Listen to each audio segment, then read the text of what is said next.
under the theme, Together We Rise, Together We Build, and Together We Progress. So this is a two-part series which brings together representatives of government, employers, trade unions, and advocacy organizations, experts from locally as well as across the region. This morning, we will be discussing the topic, the world of work, COVID-19, the new normal. My name is Danny Roberts, and I'll be moderating this discussion for the next 2 hours. We're, of course, streaming live on GIS, the Ministry of Labor and Social Security Facebook, YouTube, and other websites. And we're expecting that participants will be able to ask questions on Facebook. And if the journalists have questions that they wish to ask, we will accommodate that. We have a panelist drawn from across the region with us this morning. We have the Honorable Xavier Main. He's the Member of Parliament for Southwest St. Anne, and he's a State Minister in the Ministry of Labor and Social Security here in Jamaica. We also have Ms. Vera Gusiva. She's the ILO Specialist for Workers' Activities in the ILO office in the Caribbean. We have Mr. David Wan, who is the President of the Jamaica Employers Federation. We have Mr. O'Neill Grant, who is the Vice President of the Jamaica Confederation of Trade Unions, and also President of the Jamaica Civil Service Association. We have Mr. Wayne Chen, who is the President of the Caribbean Employers Federation, and also past President of the Jamaica Employers Federation. And Mr. Andre Lewis, who is the Vice President of the Caribbean Congress of Labor.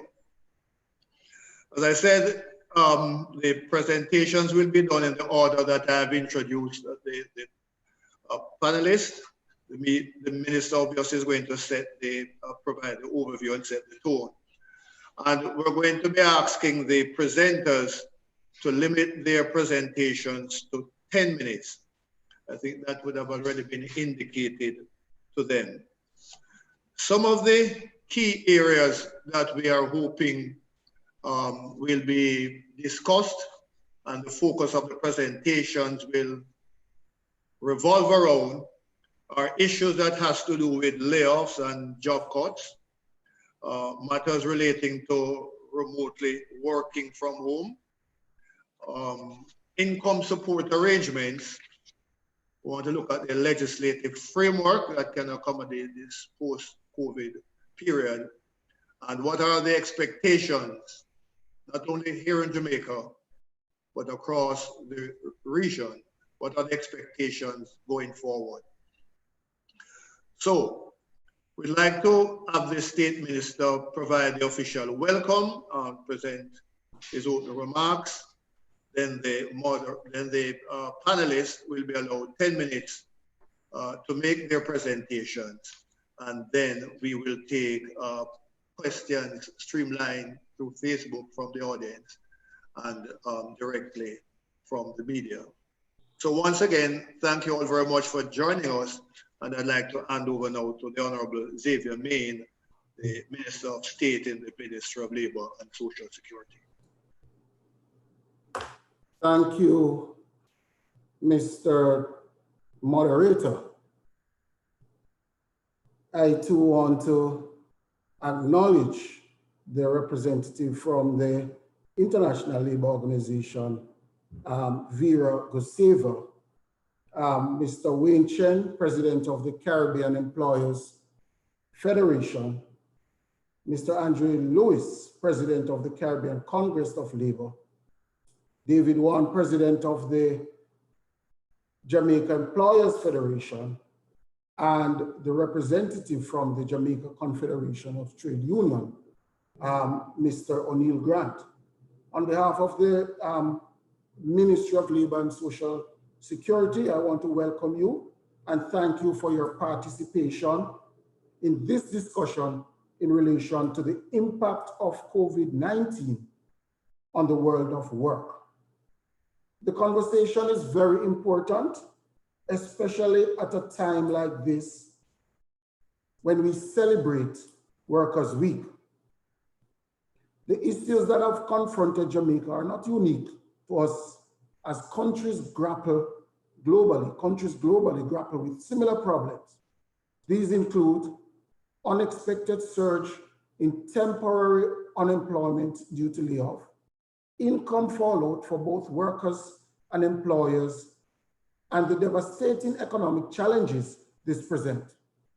Safety and health concerns, many of which fall outside the normal scope of occupational safety and health workplace guidelines. Limitations of current labor legislations to address issues relating to remote work, mandatory health checks, including temperature screening, treatment of absence from work related to COVID-19 illness, quarantine, periods of community lockdown, social security and social assistance for persons who have become temporarily vulnerable given the challenges related to the pandemic. Also, treatment of senior citizens and persons with disabilities.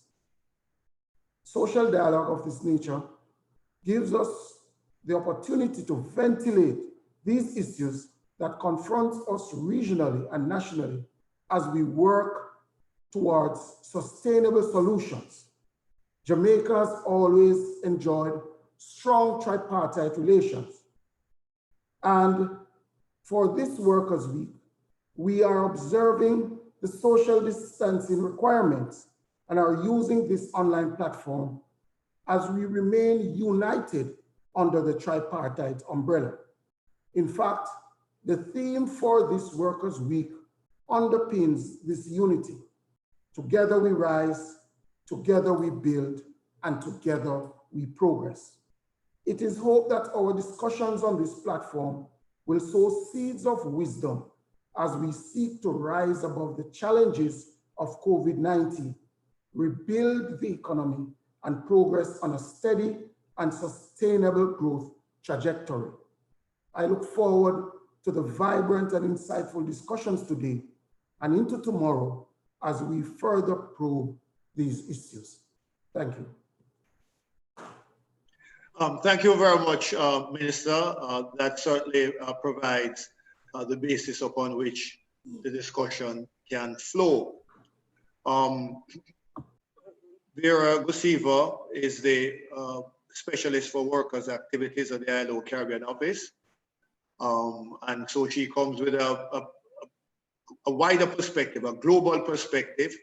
The ILO certainly has been at the forefront of providing guidelines and directions as to how governments ought to respond to COVID-19. And the point that you made, Minister, about the need for social dialogue to be improved, even though there may be issues of physical distancing, is very much at the center of the theme of the ILO. So I'd like to invite Ms. Gusiva from the ILO to make her presentation.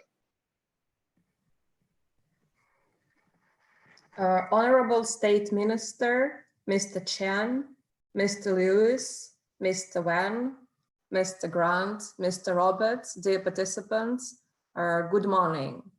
I would like to thank the Ministry of Labor and Social Security for inviting ILO to participate in this regional virtual panel discussion, World of Work, COVID-19, the New Normal, that is taking place as part of the National Workers' Week activities under the theme, Together We Rise, Together We Build, and Together We Progress. I find this theme reflects very well the way towards the better new normal that we would like to have and that we can only achieve by working together. The world of work is being profoundly affected by the global pandemic. The coronavirus has brought a fundamentally new dimension to the world of work, as the pandemic is not just a threat to public health, but has also caused massive disruptions to the economic and social fabric of all countries around the globe. As such, it threatens the long-term livelihoods and well-being of millions.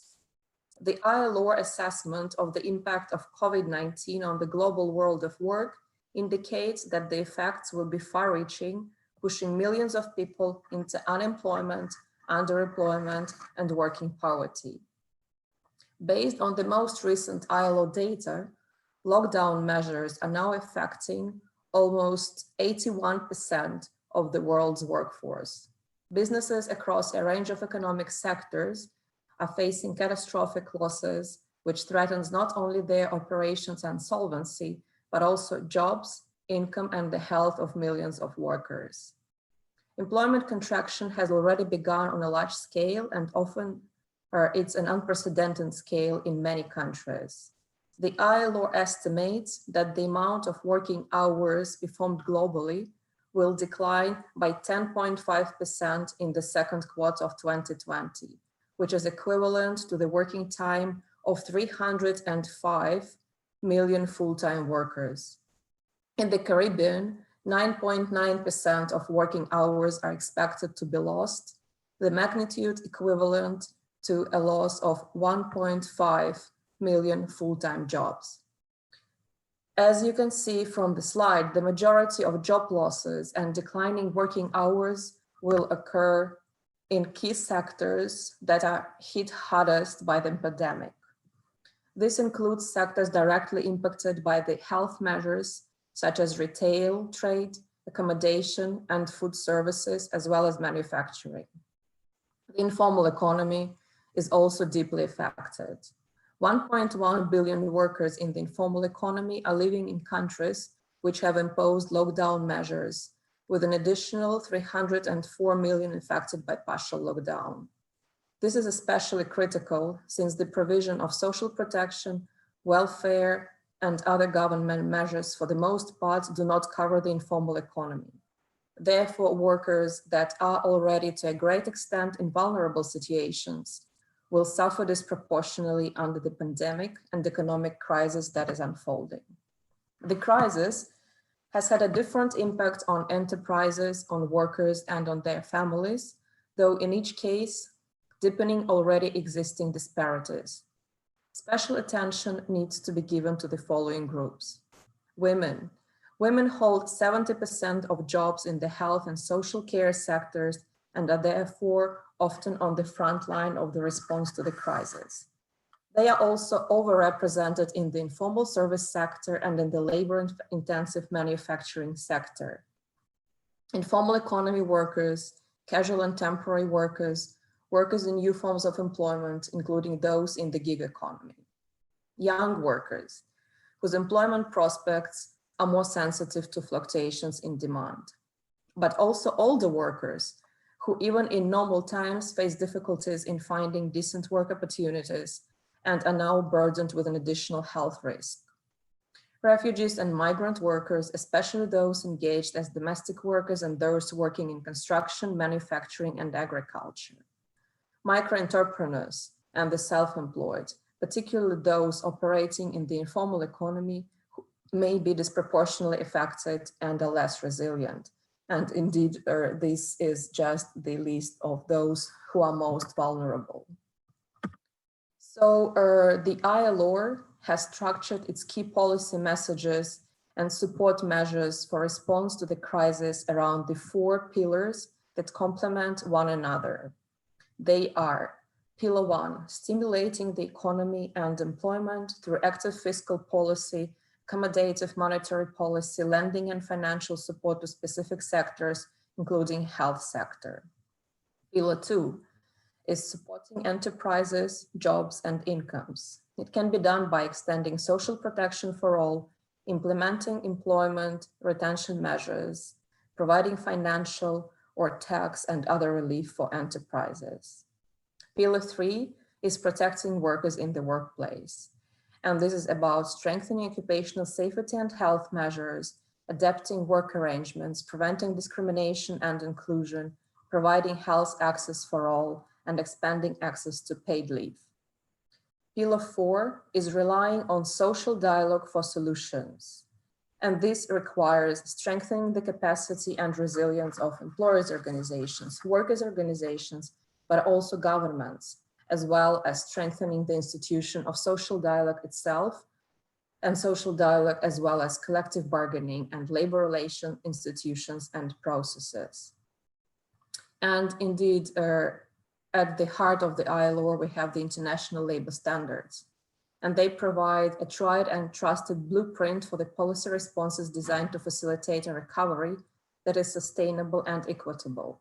These standards make up the pedestal on which these 4 pillars rest. International labor standards can serve as a decent work compass in the response to the COVID-19 crisis. First, upholding key provisions of these standards ensures that workers, employers, and governments can maintain decent work while adjusting to the socioeconomic consequences of the pandemic. Secondly, a wide range of the ILO standards covering such areas as employment, social protection, wage protection, promotion of small and medium-sized enterprises, contains specific guidance on policy measures that can be used to underpin a human-centered approach to management of the crisis and as well as to the recovery efforts. The guidance provided by the standards is applicable to the specific situations of certain categories of workers who, as it is clear, are extremely vulnerable to the effects of the crisis. Adherence to international labor standards contributes, moreover, to a culture of social dialogue and workplace cooperation that is key to shaping the recovery and preventing a deterioration in employment and labor conditions during and after the crisis. The ILO calls for urgent and significant policy responses to protect both enterprises, particularly smaller businesses, and workers, especially those operating in the informal economy. Guided by the ILO policy framework, effective policy measures need to be developed with strong attention to the following issues. And indeed, this list of issues is not full, so there are much more issues to be addressed, but I just want to mention these 4. Support to businesses and jobs need to target the most vulnerable in order to mitigate the economic and social consequences of the confinement period. Policies need to focus on providing income support for businesses and workers to maintain economic activities, with special attention to enterprises that are at greater risk of business failure and to self-employed and workers who are more likely to fall into long-term unemployment or underemployment. Temporary subsidies to firms to cover labor costs should be considered to support employment retention. Our government should prioritize simplifying and expediting procedures to access unemployment benefits, extend support to on-account workers, and facilitate firms to access credit and loan guarantees. Exit from containment should take advantage of social dialogue to ensure that reopening of workplaces occurs with safeguards for the safety of workers and consumers. I would like to wrap up my first intervention by quoting the Director General of the International Labour Organization, Guy Ryder, who in his address on the 1st of May, that is the Labor Day in Europe and in some other countries in the world, said that now is the time to look more closely at this new normal and start on the task of making it a better normal. Not so much for those who already have much, but for those who so obviously have too little. In other words, we have before us the task of building a future of work which tackles the injustices that the pandemic has highlighted, together with challenges of climate, digital, and demographic transition that are also becoming more prominent to define the better new normal, to be the lasting legacy of this global health emergency. and these challenges could only be addressed in a joint effort of social dialogue. Thank you. Thank you so much, Vera, for that presentation. I think that the critical takeaway, certainly from that, are the following. One, the region certainly, as you pointed out, can expect to lose jobs, full-time jobs, based upon the number of hours lost, to the equivalent of 1.5 million jobs for the region. The Caribbean region has a high percentage of informality, and that poses additional problem. And therefore, the response to that, and certainly the ILO is the last to say that it's one size fits all. It certainly doesn't, but certainly the takeaway for all of us, respective governments, is to look at policy initiatives and policy measures that ensures that the economy continues to remain stimulated, that we support the continued opening of enterprises, the sustainability of enterprises, jobs, and income, that we put in place measures to ensure the protection of workers take place not only for COVID-19, but beyond, because we're likely to face another crisis somewhere down the road. And certainly it provides an opportunity for us to ensure that there is an increasing awareness of the importance of social dialogue in coming to consensus around national development. So thank you very much for that, Vera, and I'm sure that the respective groups, the minister has made notes, I'm sure, and the respective groups will ensure that their lobbying effort will take place in keeping with those very important guidelines. I'd like to move to David. I think David was having a challenge with internet, and I think the connection would have been made by phone. David, are you on? David one? Not hearing anything from David, but I think that there's an issue with his connectivity. So we probably might need to come back to him. We'll have that checked out and see. O'Neill Grant is therefore our next presenter. O'Neill is the Vice President of the Jamaica Confederation of Trade Unions, but also wears the important hat as President of the Jamaica Civil Service Association. And of course, we know that the public sector is not immune from the effects of COVID-19. So can I invite O'Neill to make his presentation for 10 minutes. Over to you, O'Neill. Thank you, moderator, and good morning, everyone. Morning, Minister Main. Thanks for hosting us this morning. The trade union movement, as we all know, is an important stakeholder in the tripartite arrangement. And one of the things that we are appreciative of is that we are the voice of the worker. And this pandemic, more than any other crisis that we have had in the past, has exposed the vulnerabilities of employment and the way that we do employment in the current dispensation. We, as a key stakeholder in the labor market construct, recognize that without workers, there is virtually no productivity. We have been grappling with the whole issue of labor productivity and whether or not it is the greatest aspect of productivity or there's a total factor nexus that we need to look at. And it is now bearing some real evidence that when worker productivity is absent, then the total economy is going to struggle. And we have seen that, and this crisis has brought that to the fore. But as we struggle with the issue of productivity, some sectors, some industries have reported, particularly those that are heavily service-based and don't interact with the public in a very physical way, have reported that their productivity has improved given the use of work from home arrangements and other alternative forms of delivery of service that we before now would have talked about, sometimes in a theoretical way, but have not sought to implement in our region.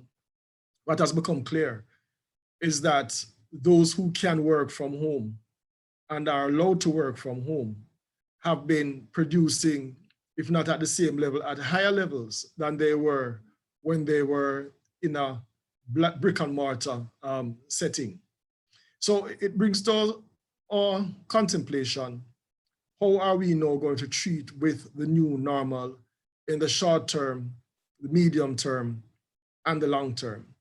For the short term, I would suggest that those employers who can allow their employees to work from home, allow them to have access to their systems and the technologies that are needed to facilitate work from home arrangements, that those are incorporated in their new normal.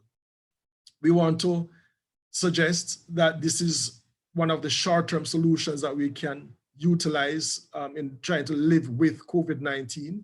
We do recognize, as the scientists have been saying, that the COVID-19 pandemic will be with us for some time.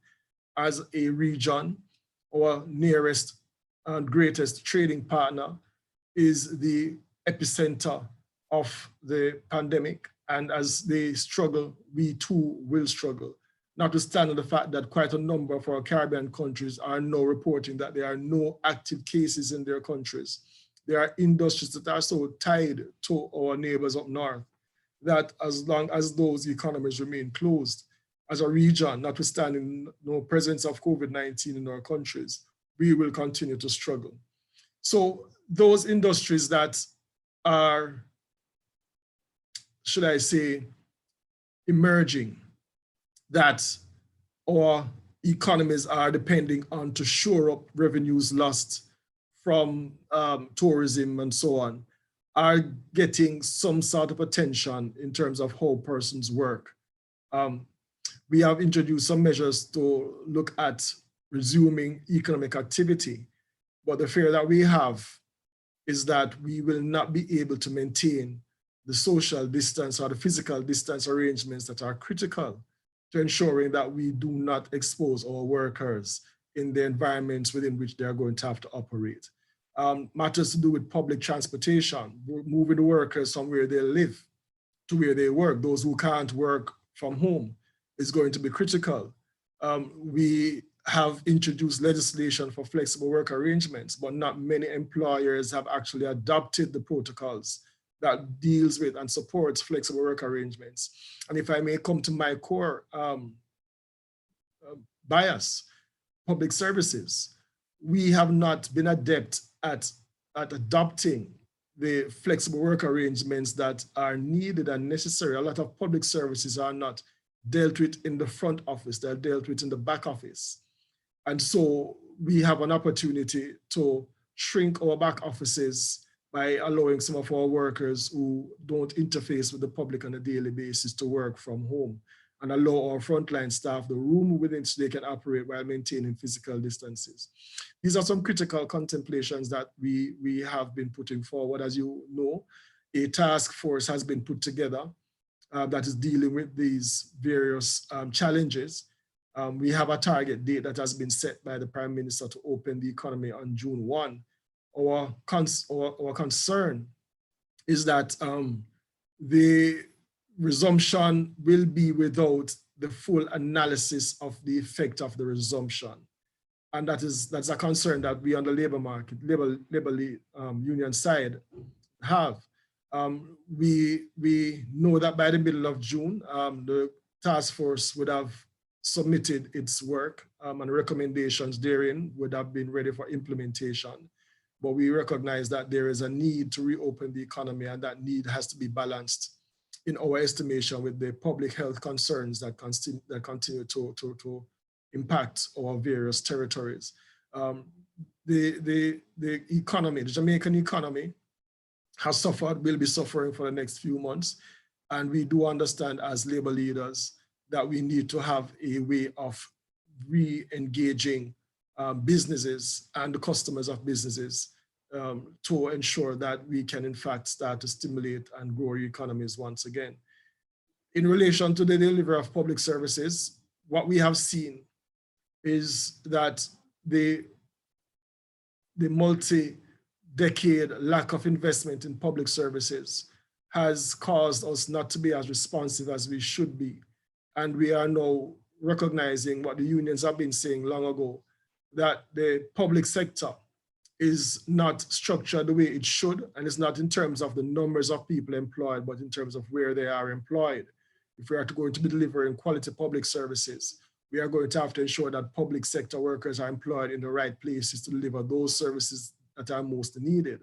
Matters in relation to how we identify our citizens for them to access public services is now going to be part of the medium-term measures that we have to put in place. And those medium-term measures I'm looking at within the next 6 to 12 months. We are going to have to put those in place so that we can now deliver services to the most vulnerable in our society.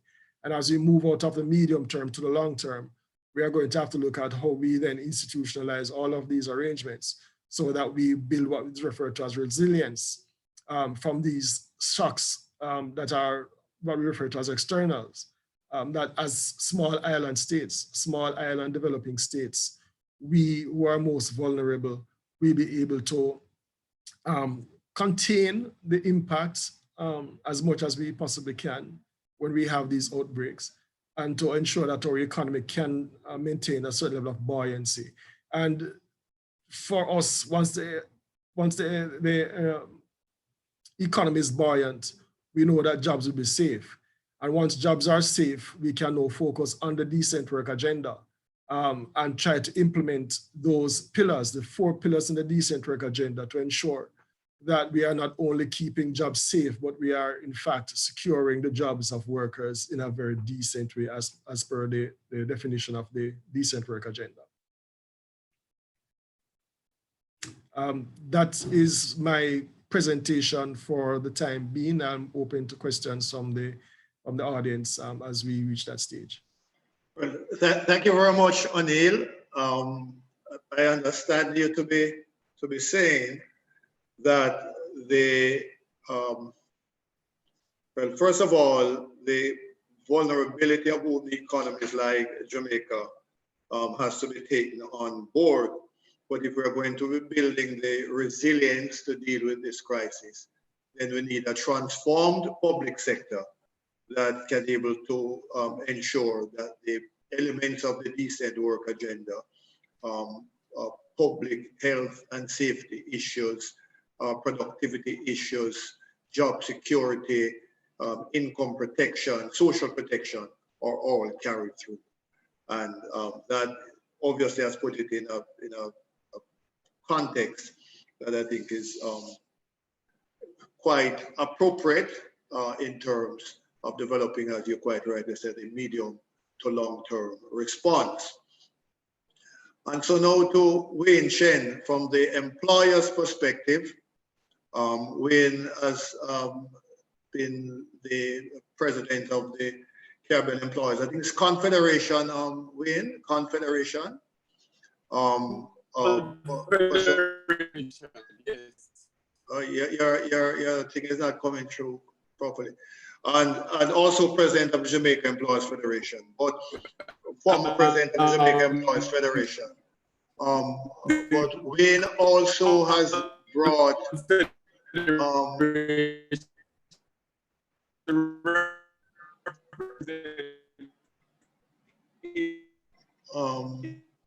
Wayne has also bring to bear his own experience as an employer dealing with workers, and from all indications has to be counted among one of the more progressive employers in Jamaica, perhaps in the Caribbean.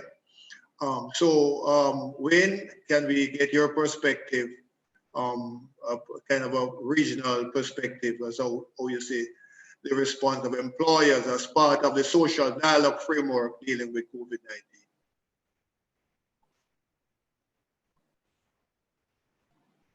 Wayne? Oh, Lord. we having a problem? Yes, sorry. I was saying that and we're getting static, Wayne. We're getting static. We're getting a reverberation.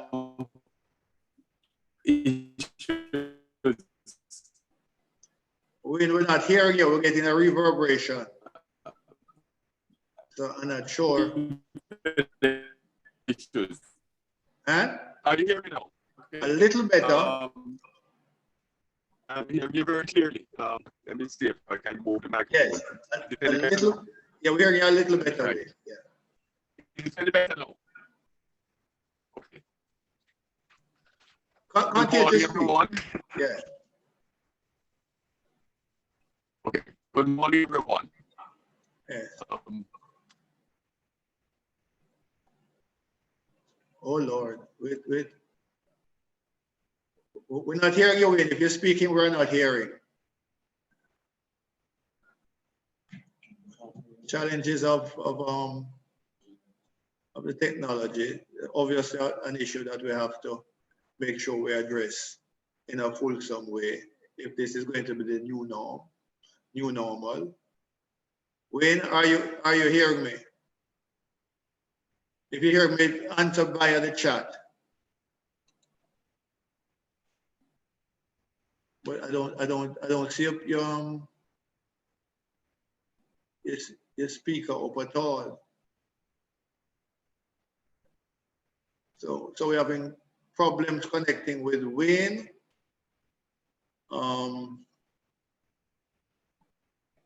Let's give it. Tell us via chat, Wayne, if you're hearing us.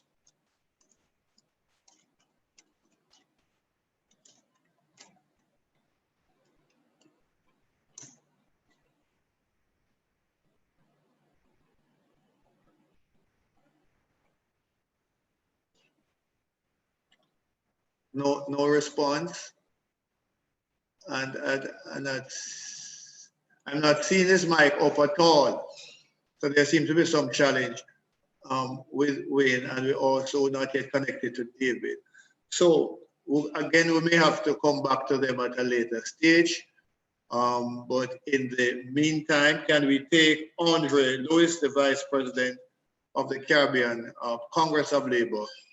You know, the Caribbean Congress of Labor as a regional body has to ensure that the issues of Caribbean vulnerability are addressed, and that as part of the broader framework of the tripartite, that we ensure that we balance productivity, efficiency, and growth with fairness and justice and decent work. All right. So we need to enable computer audio. One second, Andrew. Let's see if we can get Wayne. Try to unmute your mic. Unmute your mic. Unmute your mic. Unmute.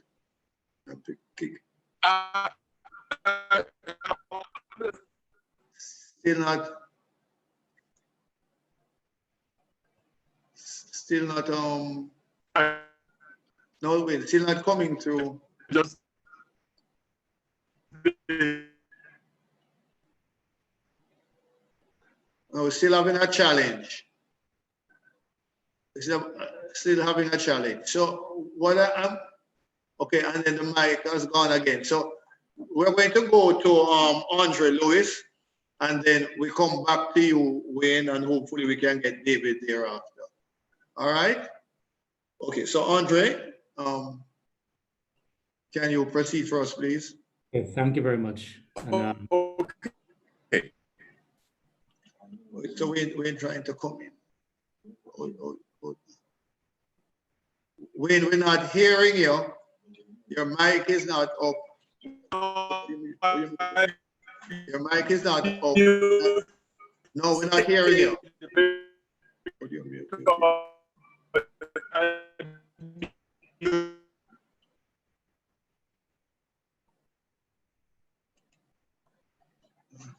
We're going to have to come back to you because your mic is not up and we're not hearing you properly. So we're going to take Andre Lewis, and hopefully by that time your mic will be sorted out and we can take both yourself and David One. If you are hearing us, Wayne, please just indicate via the chat.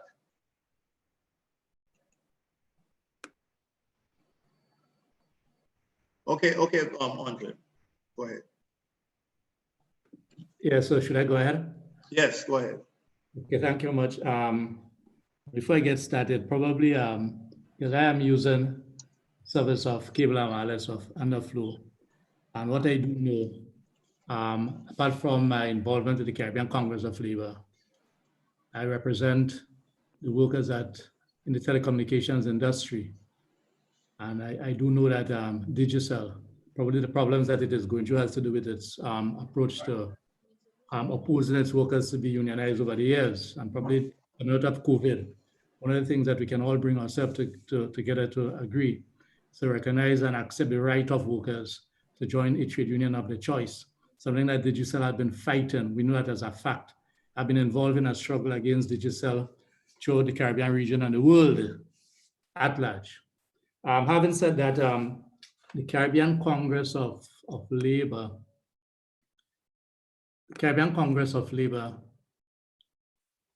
wishes to say good day to all the listening and viewing people on this program, and good day to my fellow panelists. Caribbean Congress of Labor thanks the government of Jamaica and the Ministry of Labor and Social Security for the invitation to participate in this virtual town hall forum commemorating Workers' Week 2020 in the midst of battling COVID-19. Together we rise, together we build, and together we progress is a most appropriate theme for setting the stage to rebuild and or restructure our societies. An opportunity to do better and to focus on, as we focus on the world of work, COVID-19, the new normal.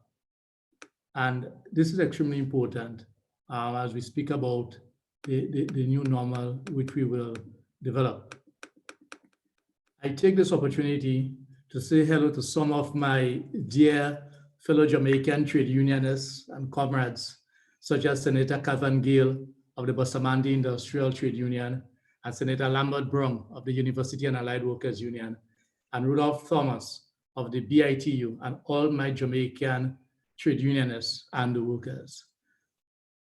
The Caribbean Congress of Labor, the voice of labor for the Caribbean, is speaking on the behalf of all workers of the Caribbean region, be they unionized or non-unionized, employed or unemployed. The CCL salutes all workers in Jamaica who were and are still on the battlefield in the fight against COVID-19. We especially pay tribute to and salute the workers who many in our society have traditionally looked down upon, our sanitation workers, our hospital maids, cooks and orderlies, our stevedores, our grocery workers, and in particular, and you'll understand why, our call center workers, who in the case of Jamaica paid a very heavy price in this period of COVID-19.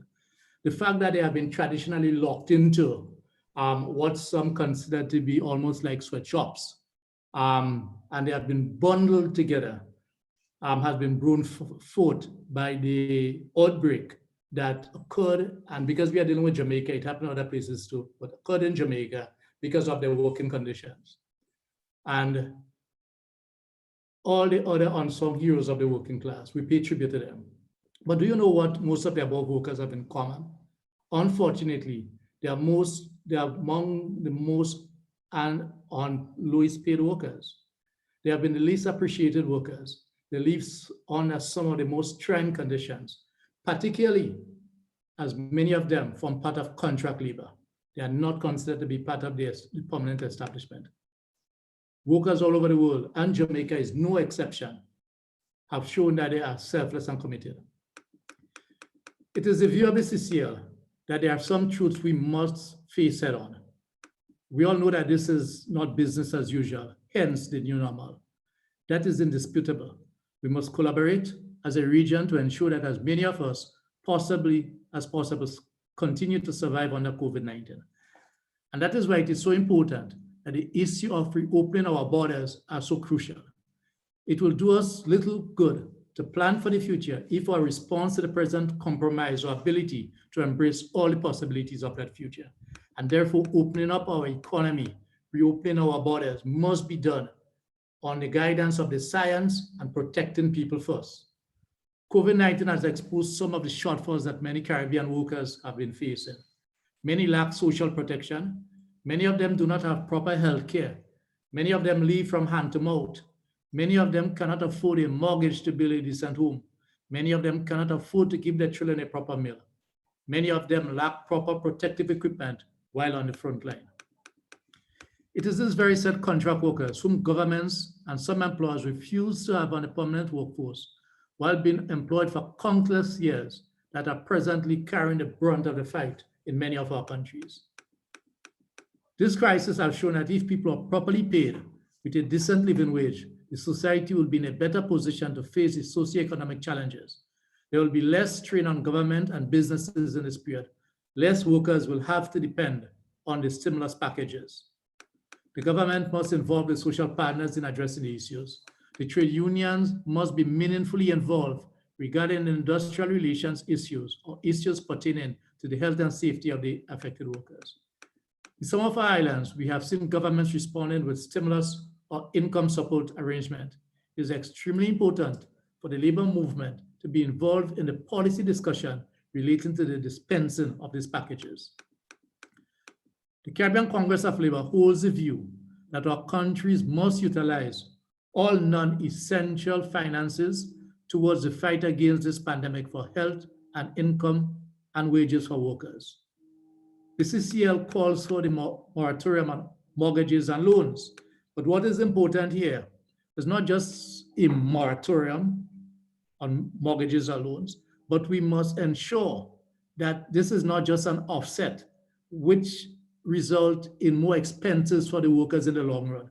If a moratorium is given, these interests must not be added upon so that the worker is burdened with having to pay more when he or she starts to make that repayment. Sacrifice must be for everyone.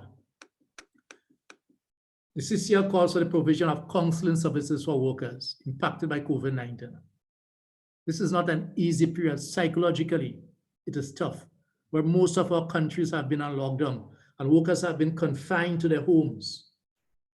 This is not a time for business to be driven by just the profit motive. Profit is good, but this is not the time for profit motive. It is health before wealth. We must ensure that any assistance which is received from the regional and international communities reach those to whom it is intended. We know that during this period, many Caribbean people are facing challenges and believe that the best way to deal with them is through violence. The CCL demands an end to all forms of violence. This period must not be used to prey on the poor and marginalized. We call for zero tolerance on sexual abuse, sexual harassment, child abuse, and domestic violence. We must ensure that there are policies and legislations to protect workers who are exposed from discrimination and unfair treatment arising from COVID-19. We also call upon for all workers to be responsible. We call upon all workers to do everything that is possible to help protect their jobs and their livelihood. Separations of services should not be the first options. There are alternative avenues to ensure business continuity. It is challenging to accept that businesses that declares millions in profits are quick to unilaterally alter salaries within the first month or so of the pandemic. There must be a national accepted protocol to govern any separation, be it layoff or rotation, in workplaces that are not unionized or without a collective labor agreement governing such. We must ensure fairness and equity. Any increase in the unemployment may have serious social consequences. It is difficult to accept that at the most vulnerable time in a worker's life, when they need to meet certain expenses, it is a time that they are placed on the breadline. Conditions governing remote working or working from at home must be mutually agreed upon between the worker and the employer. Working from home implies upon all of us to find that necessary work-life balance, especially in a period when most of our children are at home away from school. We must not abandon them. We must always so remember that working from at home transfers business operational costs from the employer to the worker. The cost of electricity, the employer would no longer have that. The worker is constantly utilizing the resources at their homes. And just a constant challenge between the worker and his children at home for attention can create difficulties. Because even while you conduct your meeting from at home and your children are at home, there is this conflict for attention. And therefore, we are calling on employers to understand and appreciate the importance of that social responsibility that worker will have, first and foremost, as being a human being. This period, despite the crisis and deaths, has given an opportunity to chat and start a new beginning. A way forward that will put people before profit, a way that will put health before wealth, an economic model that is community-based driven, a society that has a basic income guarantee for all. In other words, there must be a minimum social protection for our societies. We must work to protect our food supplies and agriculture sector. Self-sufficiency in the present and future is of paramount importance, especially when our borders need to be closed. It is very evident that there will be more pandemic in the future, because as mankind continue to encroach on the habitat of the wild animals, the issue of the transmission of viruses from the animals to man will continue. To all our Caribbean countries, our respective trade unions stand committed to being involved in the discussions regarding the fight against COVID and the protection of workers, included its implications for workers and the wider society. The new normal must mean that we are a more caring society. The new normal must mean that there is a more equitable distribution of the wealth created by our workers. The new normal must mean that there is affordable and accessible healthcare for all.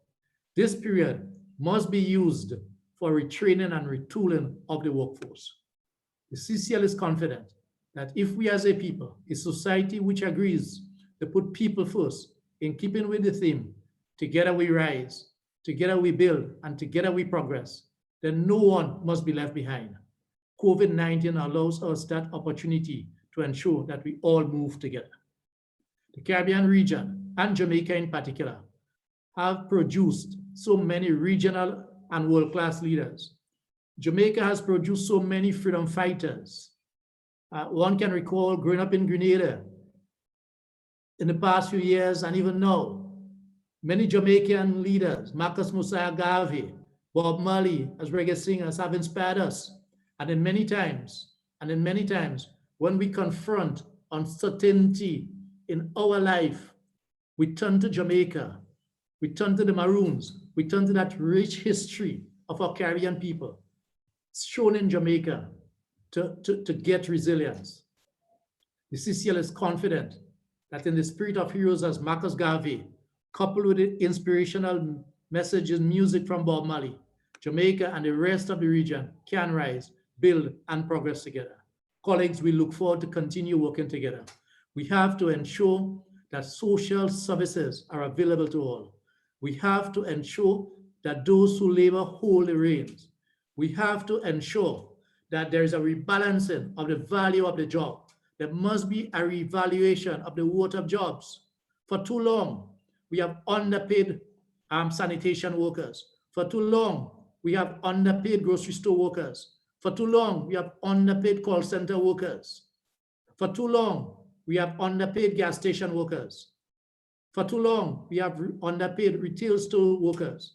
But in this period of COVID-19, while most of us were comfortably locked away at home, working remotely from home, the people who had to be out in the front line and continue to be in the front line, ensuring that we are protected as best as possible, together with the nurses and the doctors, have been these workers. We owe them a duty and a responsibility to ensure that they have a better income and a job worth is better placed within the context of society. Our public sector workers who in most countries in the region are considered to be contract workers. We have to put an end to contract workers so that workers can progress better in life, because as a contract worker, it is difficult to access the financial institutions to get assistance. The Caribbean Congress of Labor look forward to revamping the society and having a more equitable approach to our development as a Caribbean region. I thank you very much, and I look forward to your ongoing discussions. Well, thank you very much, Andre. I introduce you as Vice President of the Caribbean Congress of Labor, but I understand that you're the President. That's okay. Okay, so my apologies for that. And secondly, I'm not understanding why it is that you didn't allow your co-presenter to do part of the presentation. She stood beside you and waited. It was an indication of some of the, well, it's not a challenge. It is an embrace. It is an embracing. And hopefully with exposure to those things from at home, we'll be able to produce kids who are in the social issues. But Andre, you made some very crucial points, and I think that is something that we need to pay more attention to. The question, the reliance now on us certainly remaining safe, have been placed on the lowest paid workers, you know, what you call them, the sanitation workers or healthcare workers, domestic workers, etc. And ironically, these are the persons who we have left exposed, have been abused, have been discriminated against over the years. So I understand you to be calling upon us now to reframe the way in which we treat these persons at the bottom, to recognize the critical role that they play in bringing us to where we are, and obviously will continue to play, because as you quite rightly said, we're going to be now exposed to even more crises and more issues relating to health and safety matters, that the requirements of these persons are going to be even more so prominent. You also recognize, I think quite rightly, some spin-off effects of this increase in domestic violence, sexual harassment, etc. And certainly society needs to take that on board as we move into this new normal. I like these two phrases: health before wealth, people before profit. And so what you have outlined is a vision of a new Caribbean, underpinned by decent work, structured around equity, affordable health care, mutual respect, social dialogue, and certainly at this time, the need for, as you put it, a national accepted protocol to ensure that there's no whole-scale layoff of workers as we move forward. So I want to thank you very much for that presentation. Wayne, I think we have you back. There are indications that you're back. Wayne, are you hearing me? I'm hearing you. One second. Great. I did recognize you as the president of the Caribbean Employers Confederation. It is right, Wayne? Yes, you did. Yes. And I hear you, and my friend Andre, who he and I work closely together on a regional basis. Yes. And a former, and you know his predecessors also, from David. Yes. And you're also right former president of the Jamaica Employers Federation. But I also gave you a plug as one of the more progressive employers who treat your workers well. And this is from anecdotal stories that we have heard, because you know you'd have to check it out, and you treat your workers well. And certainly, so you speak from a position of authority and empirical evidence to suggest that you're not only spouting this, but it's something that you actually practice. So we're going to give you the opportunity. We still are unable to get David one. So I may have to urge you to take an extra minute or two to ensure that you cover all the bases that you have. So over to you. No worries. I will just go straight into it, given the unstable internet connection. Yes. You know, I will say this. We have to be careful not to fall into a simple binary option. I mean, I know Andre has put it as profits versus people or health versus wealth. Some others have put it as lives versus livelihoods. The fact of the matter is that our economy is not just a number on a piece of paper or something that the Minister of Finance or the heads of the private sector dream up as a theoretical concept. The fact is that the economy is you and I, every citizen of this country. There would be no economy in Jamaica if there were no people. So the fact is that our health, our lives, our livelihoods goes and ebbs and flows with the health of the economy. So our leaders, and I use it in the broadest sense of the word, are in an unenviable position. I mean, my parents would have a memory of the Second World War, but I cannot think of any continued event in Jamaica's history that has been as disruptive, economic and social activity. But given the pandemic,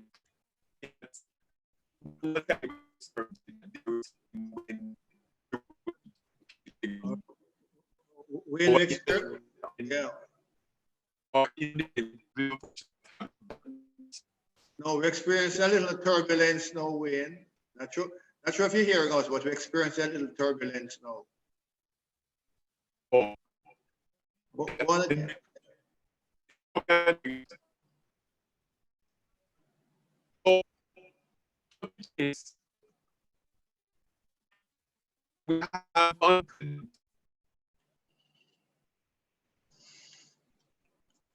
No, we're not.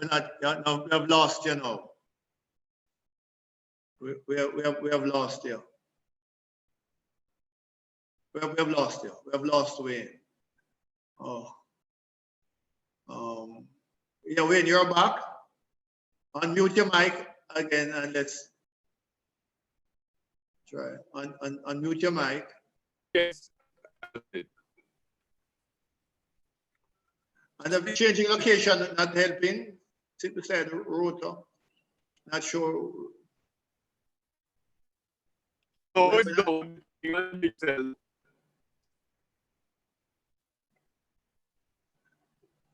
No, not here. We're not hearing you.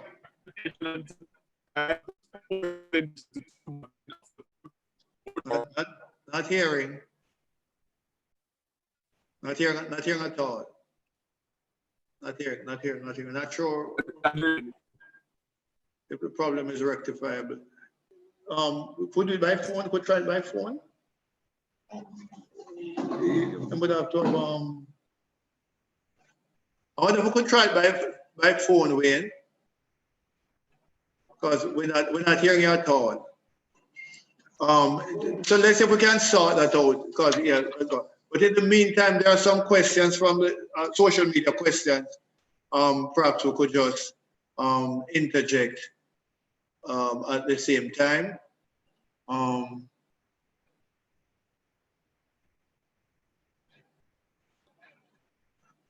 Okay, so what one person said, some employers have opted to go the route of salary cuts and reductions because of reduced profits owing to COVID-19. However, the business hours remain the same, no change. So less money for the same work. What are your thoughts on that? Anybody want to take that? Andre, you want to take that? Yeah, sure. Cool, go ahead. Like I said, there must be flexibility shown in this period. So let me make this as an overarching statement. But and before any changes is made to any arrangement, there must be some form of discussion. There must be engagement. And on the surface, to have a reduction in your salary for the same hours basically reflects a cut in pay. And the impact of COVID is just about probably at 2 months or thereabouts in some instances in terms of the Caribbean region, immediate Caribbean region.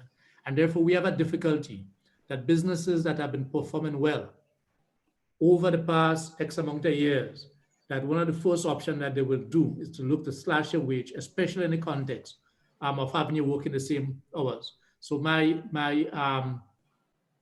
reform would be that if there is to be any changes, it must also be commensurate with one versus the other, salary and your working hours.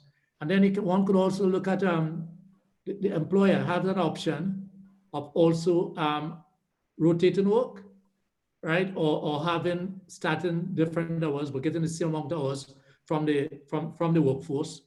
So you can maintain that salary, or if it becomes difficult to maintain that salary, you must be engaged in whatever discussion that is necessary with the employer, with the employee. So as I said, there must be flexibility. It is understanding in this period, but the onus should be on the employer, in our view, to demonstrate the challenges that you are facing. And the other options, I mean, companies or region has been extremely fluid in terms of the banks. Companies have access to overdraft facilities. And if we put in people first, especially in a period when quite a number of things have been increased. And I want to use this opportunity one time to call on the business sector. And I know my brother Wayne, right, would not be involved in this. But price gouging is another issue that we have to kick out against. Okay. All right, Andre. Anybody else want to respond to that? If not, we'll move on to the second question.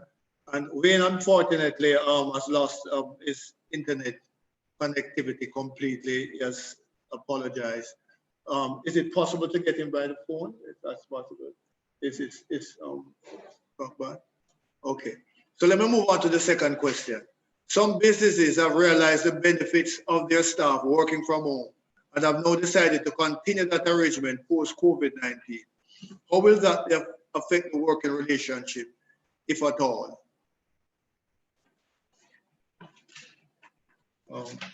I will take that one, Danny. Yes. The employee-employee relationship is not confined to a brick and mortar structure.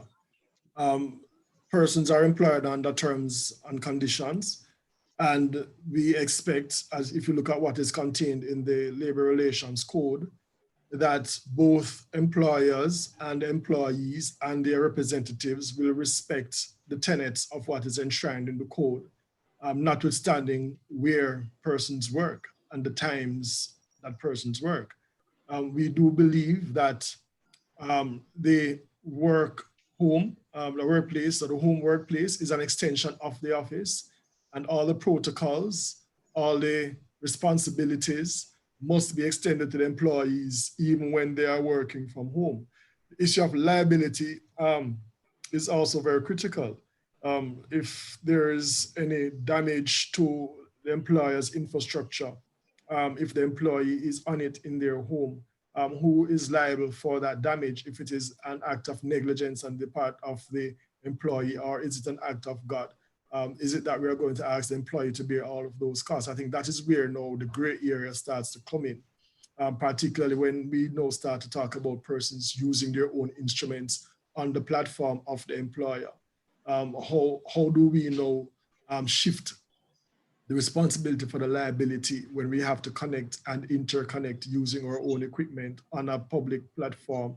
What are the security issues that need to be put in place to protect the employer and the employee? All of these now become an extended version of what usually happens in the offices that has to now be extended to persons who are working from home. We do think that our employers are going to be looking at these in a way to not only protect themselves, but to protect their employees and their agents. Because if an employee working from home does an act in the employ of the employer, that is still an employee and it's not a private person, a contractor. And as we talk about contractor, and it was referred to earlier by Andre, the issue of contract employment in the new dispensation is now something that we are going to have to look at very carefully. You know that the JCSA, as the lead voice out of the Confederation, has been pushing for Jamaica to eliminate the worst forms of contract employment. And I'm glad that Minister is here and listening. We have been saying for a very long time that it's not that we're against contract employment. It's just that our contract employment environment does not provide any security for the employees. And we have been, as a country, spending millions of dollars settling these termination of contract that are being arbitrarily done. And it is costing the employer, it is costing the employee, and it is costing the country a lot of money. If you take what happened at the BOJ situation as a prime example, the most recent one, it cost us $50 million for somebody who, I mean, was terminated for what? Using contract employment. So in the current work from home situation, these things are going to be becoming even more relevant, because if you don't see the person on a day-to-day basis, sometimes you feel as if they're not your employee and you want to treat them like service contractors, private contractors. And it's a real danger that we are seeing on the horizon. Okay, Adi. All right, Minister, I'm going to give you an opportunity to wrap up from the final wrap up from the comments that you may wish to based upon the questions. But we have Wayne on the line. Wayne, are you hearing me? I'm hearing you very well. All right, but are you here? Anybody hearing Wayne? Yes, we're hearing him. All right, okay, so Wayne, we're going to hand back over to you, and if it's ready, we have been taking a couple of questions. What we're going to do, when you're finished, we'll take the rest of the questions, and then the minister is going to do a final wrap up based upon his response. So go ahead, Wayne, please. So we believe that this crisis over the way, there are several issues that we have as this group been discussing for many years. The future of war, economic resilience, youth unemployment, productivity, the digital transformation. Many issues have been brought to the fore by the crisis. And our point is a simple one. We cannot let it go to waste.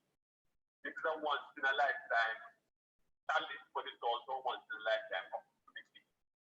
And if we continue to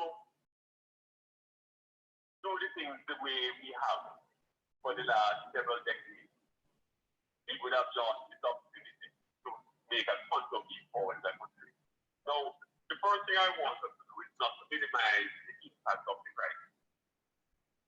When you consider that the hospitality sector tourism contributes 34% of GDP and 30% of the job, we will right away understand that with the vast majority of people connected to the sector now out of job, you are talking in the hundreds of thousands.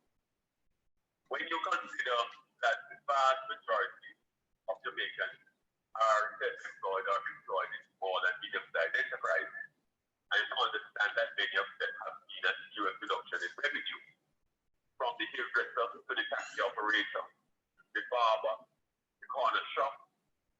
Bars have just reopened, and the news report I saw this morning was that the bar operators in Central Jamaica are disappointed that sales have been very low. But sales have been very low because the vast majority of ordinary Jamaicans, of working Jamaicans, of working class Jamaicans, of poor Jamaicans have seen a serious reduction in income. So when we talk about profit, when we talk about people, or we talk about livelihood versus life, or we talk about health versus wealth, the two are inextricably linked, because the health of the economy is going to be the health of the people.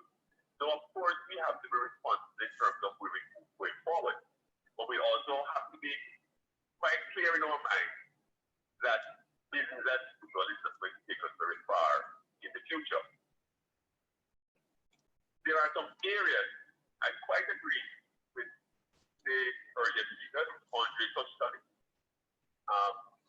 We have realized that even though many of the economists have been skeptical of the notion of food independence, here the agricultural sector provides an opportunity for a relook and an expansion in domestic food production, not giving people a hope for a double and going back to manual labor, but looking at the whole issue of food security and food production. And I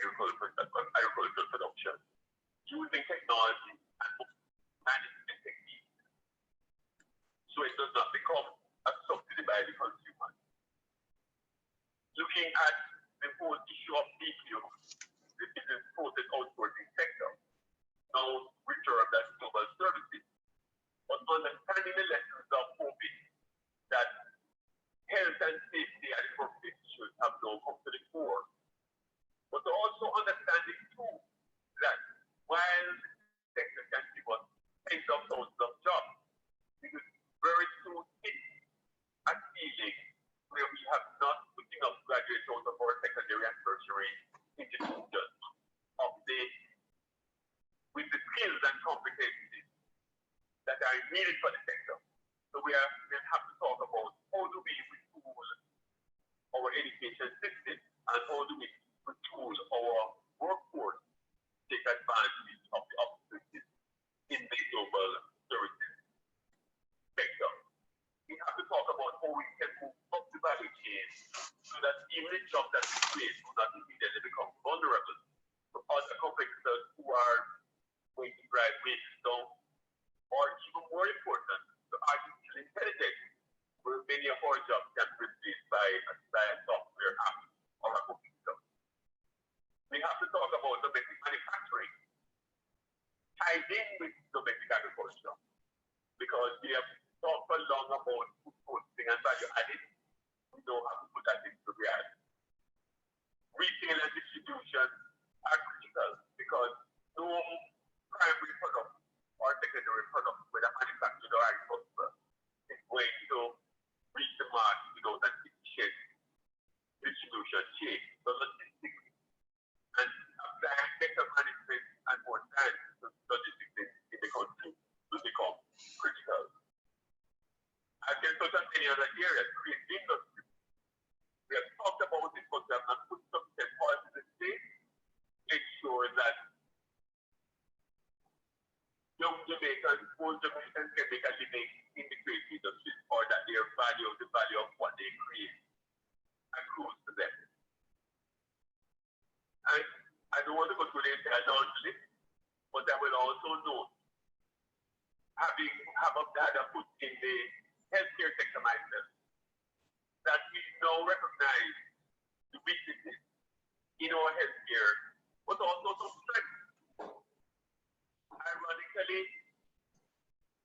Jamaica's primary healthcare network is centered inside the workers, the frontline workers who have been through other crises, not as grave as COVID. But remember, we have had frontline healthcare workers who have dealt with the dengue epidemic in the last year. Before that, they dealt with MERS, SARS, swine flu, chicken flu, and all the other scares that we have had.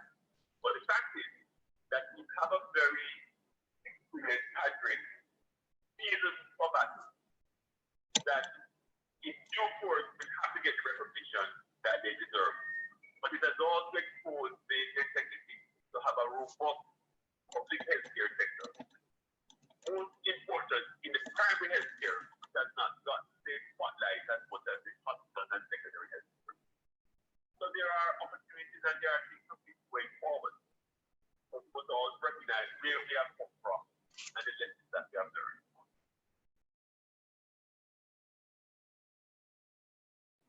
All right, thank you very much, Wayne. All right, so don't take a binary approach to this thing. People are at the center of the economy. The health and safety of the worker is the health and safety of the economy. We're not to minimize the extent of the crisis. We have to recognize that we have a large body of self-employed.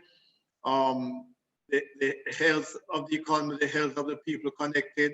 There are some sectors that we need to focus on, the agricultural sector, because of the issue of food security. We have to reform our educational system, upskill our workforce, deal with domestic manufacturing, look at retail distribution, because all of these form a thread which helps us to address some salient problems that we have inherited and continue to carry: youth unemployment, low productivity, lack of social protection, etc. so that whatever response we make going forward must take all of those into account and almost flip the script, so to speak, to make sure that we that the outcome of this and the progress that arises therefore address some of the more structural weaknesses which we have been carrying for years. Yeah, summed it up very well, my friend. I just want to say, and I forgot to mention it right up front, that social dialogue will become a very important part of it. Absolutely. All right, thanks. All right, we have a couple of questions that we want to get in. We have 20 minutes, and we want to give the minister a chance to respond to some of the questions which have been raised and the responses provided. So I'm going to ask you to keep your answers as succinct as possible in summary form so that we can get in as much questions as possible from the audience. So here's the next question now. Workers who are required to perform their task in groups like at the BPOs and on the production lines, is there anything special in place for them to feel safe and protected in the working environment? Any recommendations? That sounds like a question for you, Minister, so make a note of it. We'll come back to you to respond to at the end. Question 4, a lot of workers were terminated during COVID-19 for performance-related reasons, some because of absenteeism or punctuality issues. What are your thoughts on that issue? Throw that out. Anybody want a quick response to that? I know you have some issues with that, I know. Yes, I do. What we have found happening is that the employers have been breaching the due process rights of workers. We have had a couple of workers who were just told that their services are no longer needed, issued letters and told not to come back to work. We want to remind our persons who are managing the industrial relations process that notwithstanding what is happening, they can't just dismiss workers without a fair process. We are dealing with them, but it is something that we have noticed. The excuse is that they can't convene meetings because of the outbreak. There is no meeting that they can have, and there's a need for them to act. And we tell them that the expediency that they are seeing is not the expediency of justice, and they need to ensure that whatever they are doing, that they treat the worker fairly. So we are dealing with those workers ought not to be dismissed without a proper process. That process determines that they are guilty. Then there are avenues for the worker to appeal and to get their matters looked at at a different level. But we are at the primary level that workers are not to be dismissed without due process. Okay, Wayne, I want to hear you, and then I want to ask Vera if there are any guidelines that the ILO has in respect to how we treat with this. No, I have no foreign report. Everybody has said due process is important. Yes. You know, one of the things I did not mention, and why social dialogue is important, but one of the things that we will have to support, we have the thorny issue of contract labor. But I see it slightly differently. In fact, that so many people have led to this. And I will put it before breakthroughs of contract labor, suggest that there may be things in terms of formal contract of employment that has steered employers away from that area. I don't necessarily jump to the conclusion that people leaving formality for informality in the wider sense, just sign up all purposes. We have to look at economic work and say, what is it telling us in terms of work? Okay, thanks, Wayne. That's it? Hello? All right. Vera, is there any thing you want to say to us from the... I think that I'm sorry, Danny, I missed the question. Could you please repeat it? Okay. All right. Let me read you the direct question that has been sent to you. The informal sector and own account workers have been hard hit. However, as long as they remain in formal countries, we have no idea as to their impact. Will the ILO have a regional initiative to study and assist persons in these vulnerable circumstances? That's for you, Vera. Yeah, sure.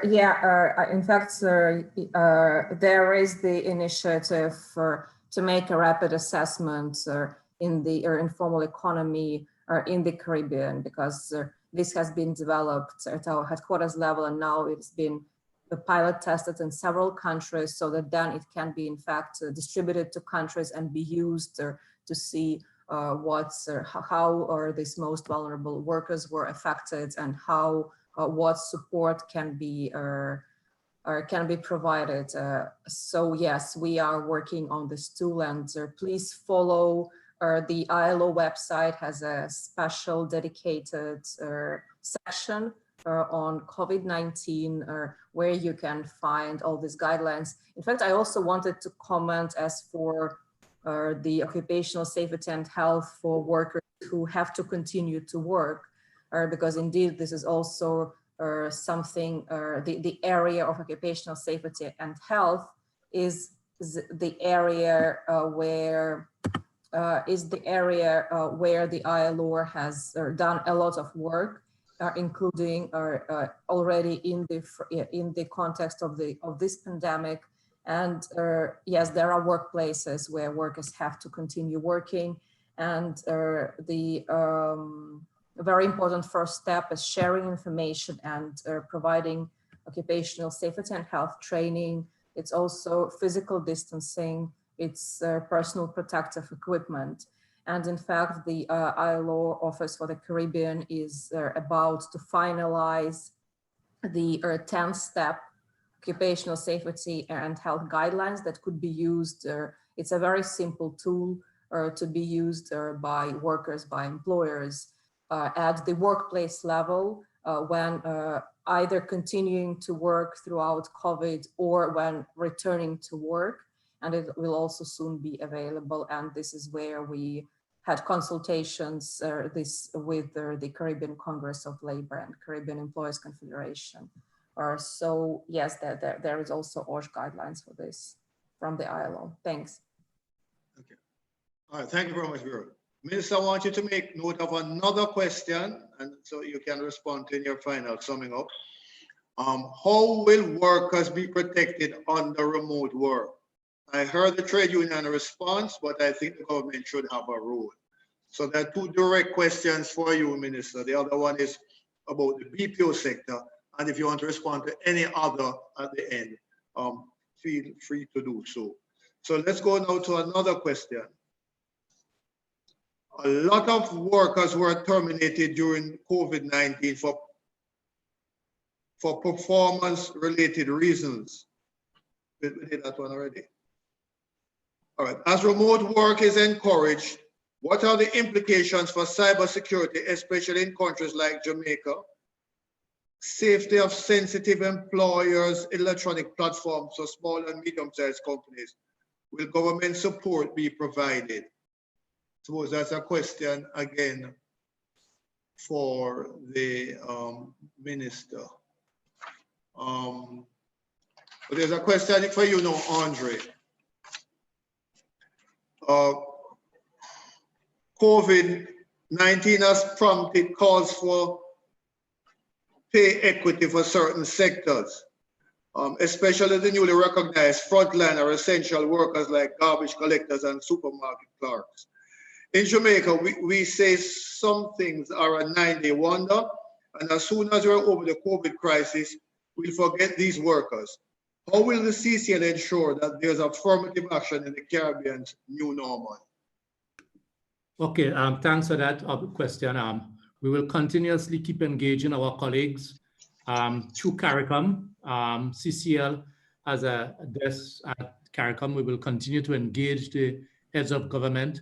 We will continue to engage the Caribbean Employers Confederation. As Brother Wayne have said, we have a working relationship, and through engagement with the ILO, we have an opportunity to discuss those matters. But we have committed ourselves that given the opportunity that COVID has presented, where we are now discussing these matters, it must not be business as usual.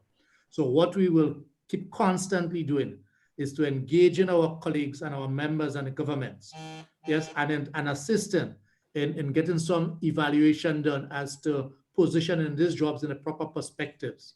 Yes, we hope, and my brother Wayne, I want you to bear with me, we hope we can do this in the social dialogue manner in which we so much call for, and not having to resort to any other means, because it is important. We have seen the importance of these workers, but what has happened to them because of the nature in which they have been treated. So we give that commitment to keep working towards and calling for that matter. Thank you very much. There's an issue which has arisen, and I think that all the speakers have pointed to it, either directly or indirectly. The importance, certainly for the Caribbean, of ensuring that we don't allow businesses to fold, and that workers need to continue to have a job and to earn an income. And certainly, Vera said that out very clearly as part of the pillars of support that the ILO is recommending. But one of the things I want, again, Minister, please make a note, because I want to hear your response to this in the end. The question of wage subsidy. A number of countries, developed and developing countries, have used wage subsidy to deal with crises of this nature. And it certainly seems to me to be an option that needs to be contemplated, because we're caught in a situation now where we're just simply doing cash transfers, and the lines are getting longer because persons are being indiscriminately terminated, and so they want the benefits of the government care program. So I want to hear the thoughts of employer, of the trade union, and certainly of the ILO, as to whether they think that this is something that the region ought to give serious consideration to, or are we in a position to lack in the required fiscal space to be able to even consider it? Wayne, you want to start first? I will say this: we have continuously lobbied for a stronger social safety net, because it would ease some of the costs of formal employment, and it would deal with some of the issues of the tenure of contract labor, understanding that the world is moving towards a gig economy.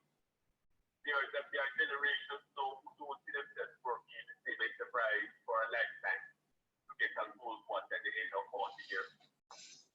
So the new reality has to be that, one, we recognize that people having a job, and I put job in the broad and context, creates an economic but also social good.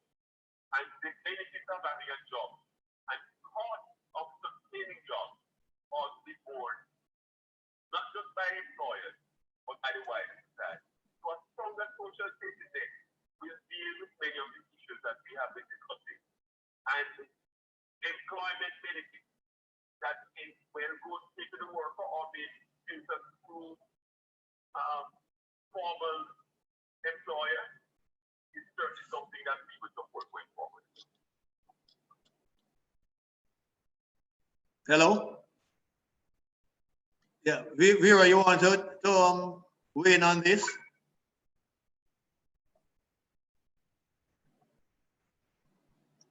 Yeah, sure. I can say that, yeah, that's support measures, wage support measures, and in general, the income support measures for businesses and workers is one of the possible policies that could be adopted by the countries, because this will create the economic activity in general, and this can be a stimulation to the labor market. So yeah, this is something that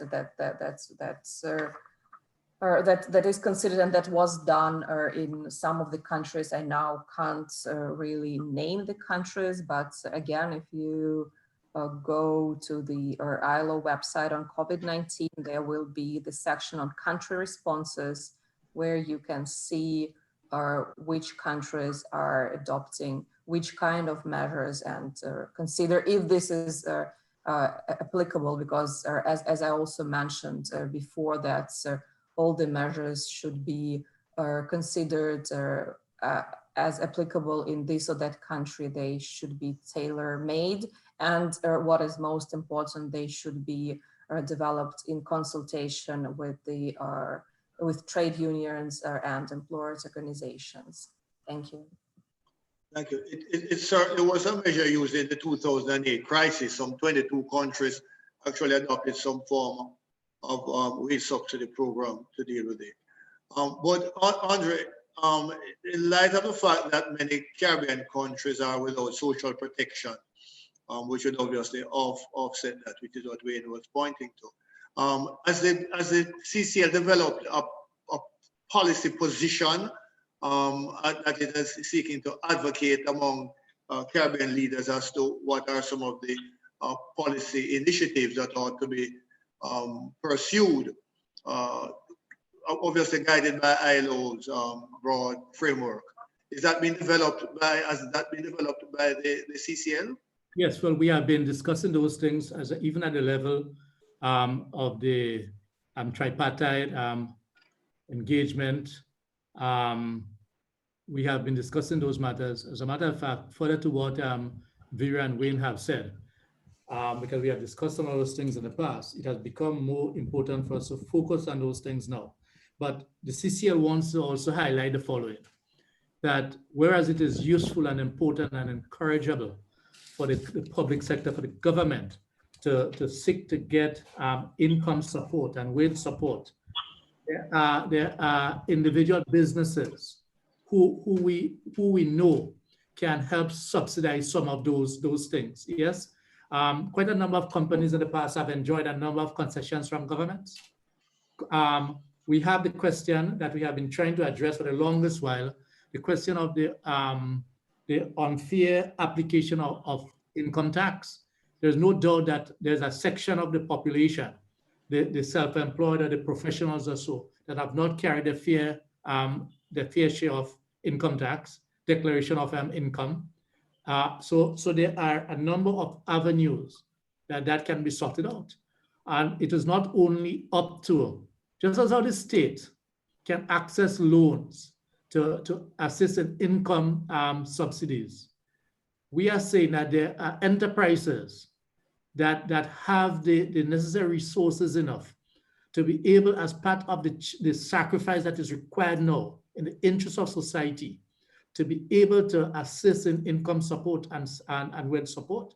So we will continue advocating for this approach, but not only from the point of view of the government.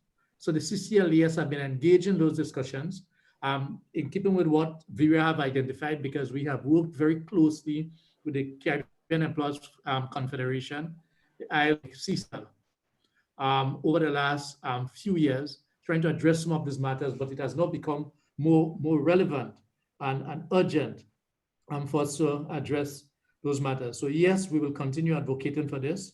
We will continue advocating for the businesses that can afford it, not to just rely on government for the income subsidies, wage subsidies, because the enterprises that can afford it that has gained significant concessions in the past.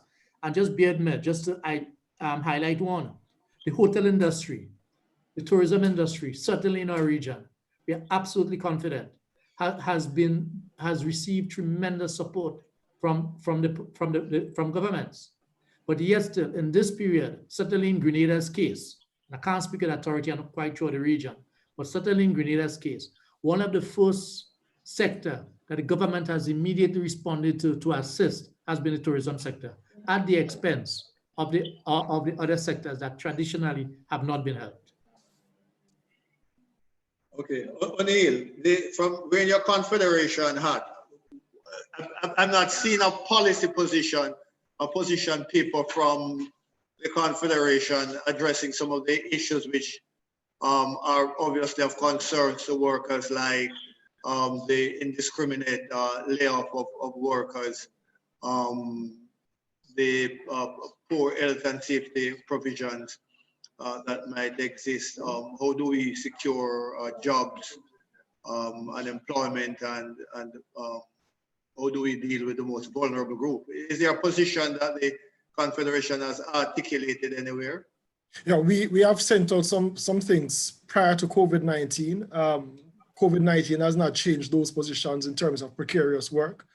And as a matter of fact, what COVID-19 has done, it has now brought about a certain level of proof to the positions that we have taken as it relates to precarious work.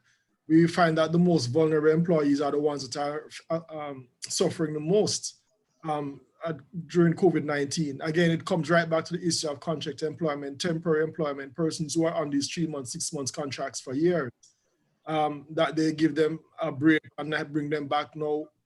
When we have layoffs, they will tell these employees that you don't qualify for certain payments because you are being employed for less than 120 days. You don't qualify for redundancy because you are on 3 months contract for 5 years, even if you are in an established job. And we have pointed out all of these repeatedly. We have also put on the table the need for the comprehensive reform of the labor market. Presentation was made at the National Partnership Council. Promises were made that we are now going to move to take the recommendations of the labor market reform to ensure that we can, in fact, fix the ills in our labor market. That is where it has stopped. Nothing has been done. The issue of contract employment, taking recommendation 166 to improve on what we currently have, is not there. We subscribe to the 2030 agenda, but when you look on the decent work agenda, that is a critical plank of the 2030 agenda, goal 8, we are not focusing on the decent work side, we're only focusing on the economic side. These are all things that we have brought out repeatedly in every forum as it relates to how we are treating the worker side. A key recommendation from the labor market reform is to position the Ministry of Labor as an economic ministry. And those recommendations, I would think, would give more leverage to the ministry in intervening in certain economic decisions that are being made. And unfortunately, we still are not moving it in the direction that we want to. We spoke, for instance, about moving away from redundancy, reforming the redundancy payments mechanism and going towards a unemployment insurance mechanism that will now treat with persons who are unemployed and those who are in the vulnerable groups, but yet still we keep on not focusing on these things that have been recommended ad nauseum by the public sector, by the Trade Union Confederation, and we continue to do things as they are. Now we are caught in a situation that has exposed our vulnerabilities where employment and labor is concerned. I'm hoping that we will learn the lessons from COVID-19 and move with alacrity to fix these weaknesses in our labor market. Lloyd Goodley of blessed memory was the one that pushed for the comprehensive reform because he saw the vulnerabilities. And unfortunately, he died before we could move it to where we wanted to. And I don't think we should let his memory go in vain for us not acting on what has been recommended by the Commission. All right, thank you very much, Anil. We want to invite the media to pose some questions. Jais, you have any questions that you want to all questions directed to the Ministry of Labor. The Minister will take note of it because we're going to give him the opportunity to wrap up. Any questions from Jais for the other participants? None coming, all right, none. Come in the chat. No. Can you ask, okay. No, okay, no, can you get some, no. All right, I don't see any questions. All right, so what I'm going to do, because we still have some time, we have about, we didn't have David, so we ended up with some extra time, and you're all so disciplined that you kept within the time frame. So what I'm going to do is ask each of the presenters now to give just a wrap-up statement, and then and then we'll ask the minister to make the final comments.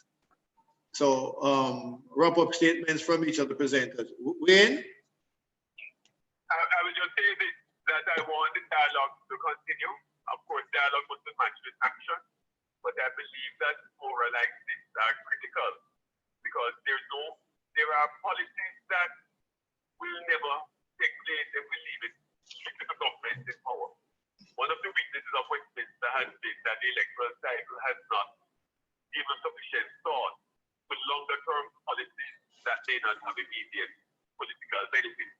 So it's important that social dialogue continues to rebuild and build the economy and society for the future. All right. O'Neill? It is quite clear that as a stakeholder, the labor movement needs to not only be engaged, but to find ways to become more relevant in the discussions. Yes, we are at the table.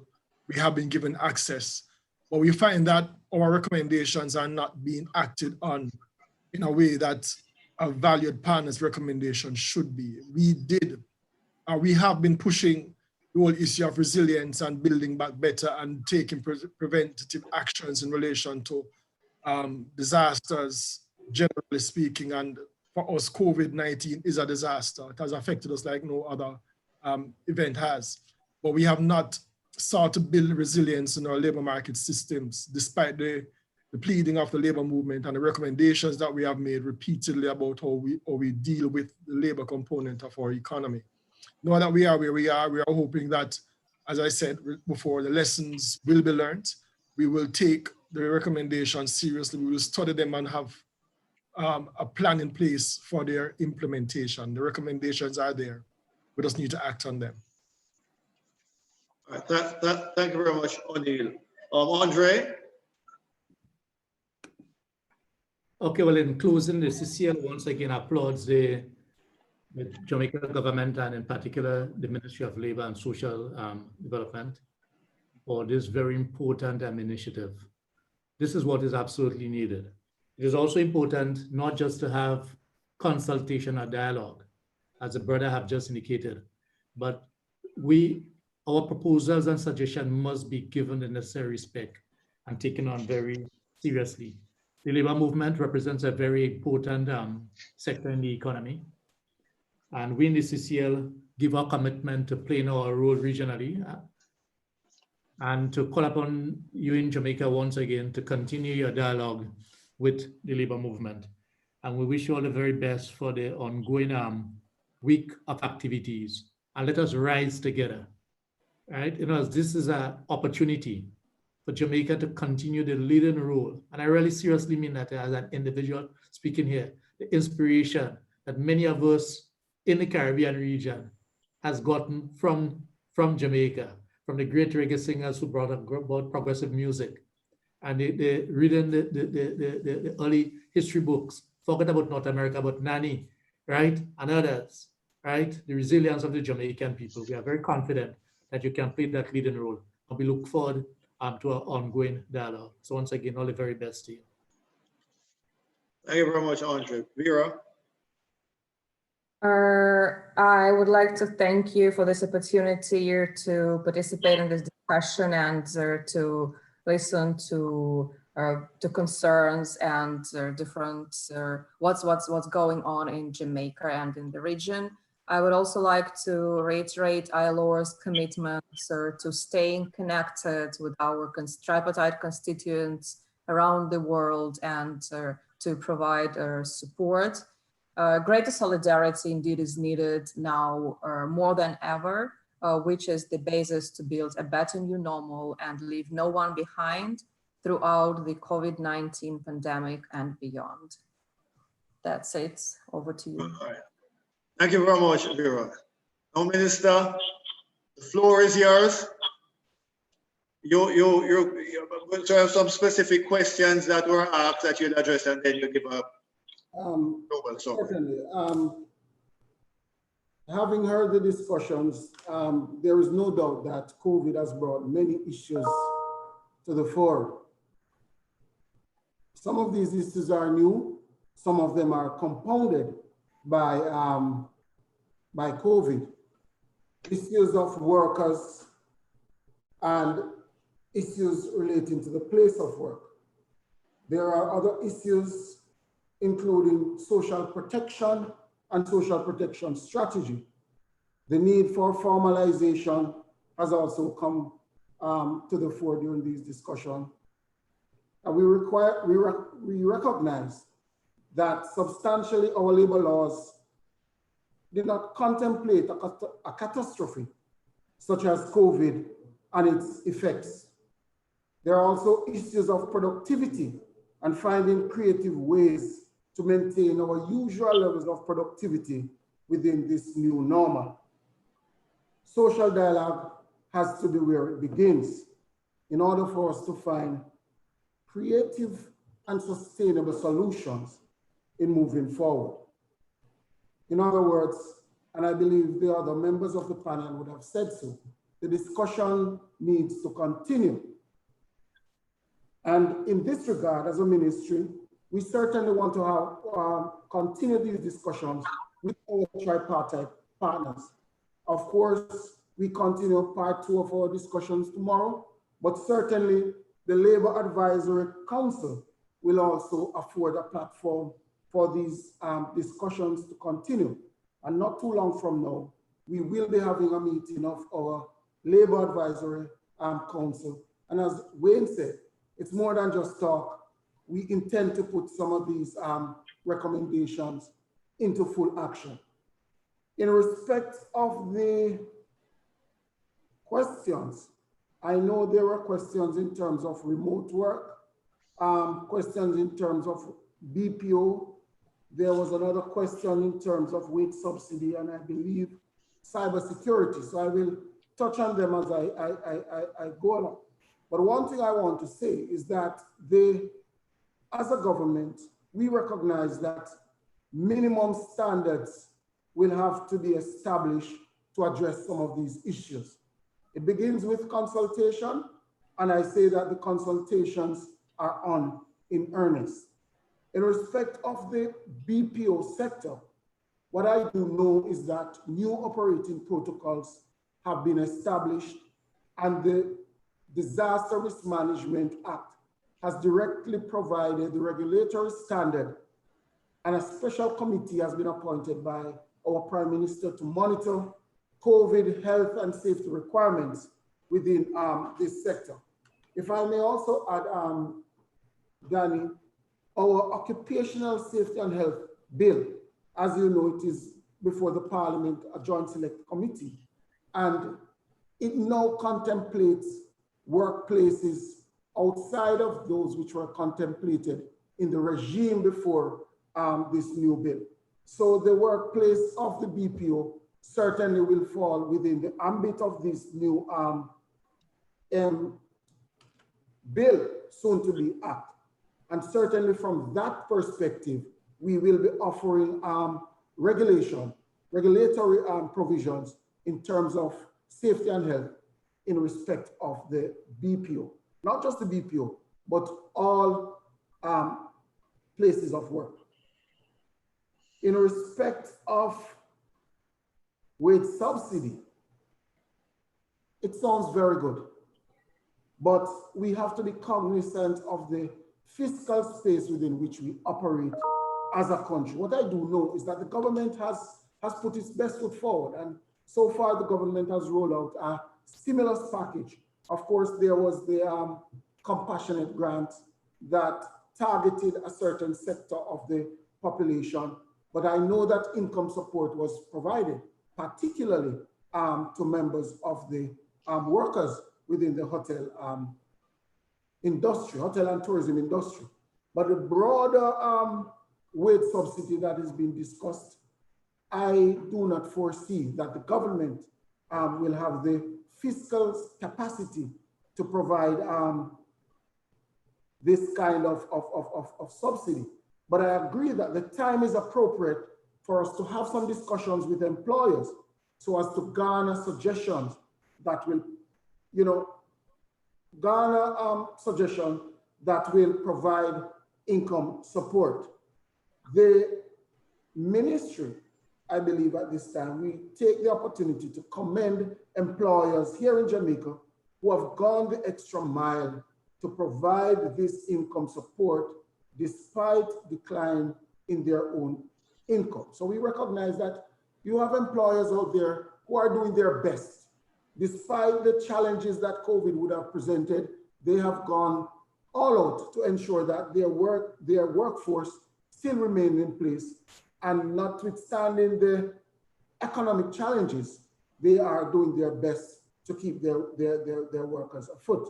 On the matter of the cybersecurity, this is an issue that we recognize that has to be discussed, but the Labor Advisory Council, that tripartite platform, is where I believe that, you know, the discussion in respect of cyber security, particularly in relation to remote work, I believe that that is where it should start, and we will have those discussions there. I want to thank again the panelists who have taken time out of their busy schedule to participate in these discussions. They have been fruitful and they must continue.